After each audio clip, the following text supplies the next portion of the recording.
right now we're going to break down and disassemble our CS700 countertop shake machine.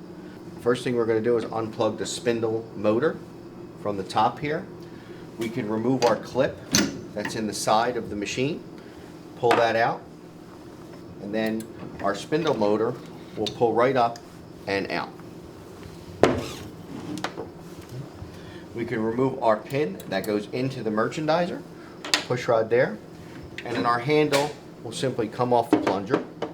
Two black knobs on our head that we can unscrew.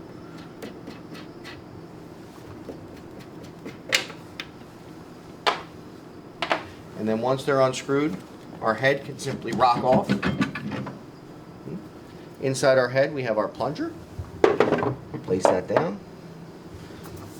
Inside our beater shaft and our blade system lay inside our cylinder. This will simply pull out. You'll have two blades and our beater shaft. Down for here. Inside our hopper we have our mixed feed regulator tube, which we'll remove. At that point I've removed all our parts from our CS700. Okay, now we have all the parts of our CS700 disassembled and they sit here on the table. Now we're going to go through the reassembly process. The first thing you want to put together is our beater shaft and blade system. Okay, we have a cap that goes on the front of our beater shaft. We're going to use a little bit of Petrogel on the edge of our shaft here. Put some on the inside of our cap and we'll slide our cap on. On the back of our beater shaft here, we're going to put our double-sided shaft seal. We're going to have a little bit of lubricant that's going to go inside the white part, and then I'll put a little bit of Petrogel on the end of the shaft. We'll slide that onto the back of the beater shaft. And then we have a two-blade system.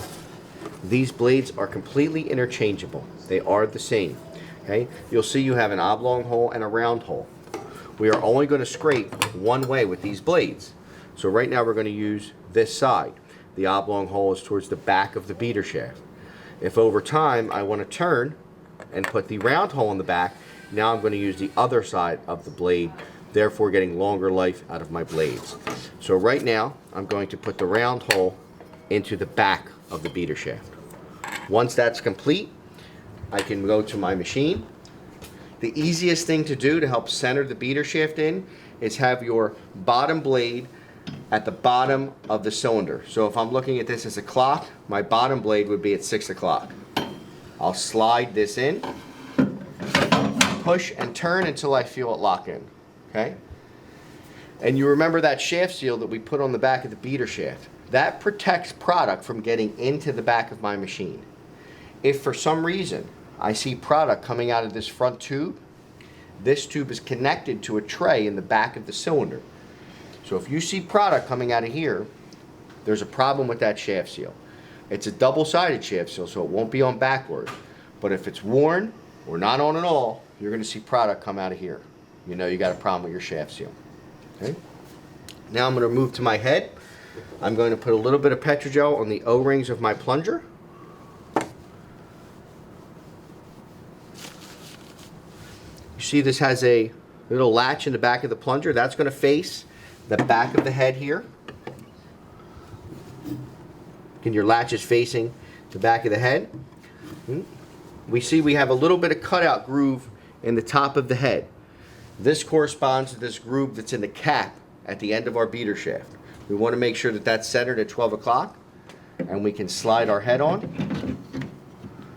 You're going to have a little bit of exposure of your bolts here. That's all you're going to get. We want to get our nuts.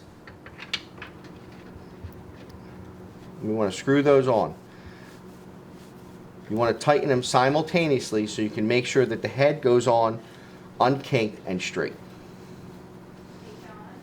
Okay? Hand tight's all you need. Okay? So now we have our handle. Our handle that we pull down is going to go into the back latch and slide down. The handle's always going to go to the right.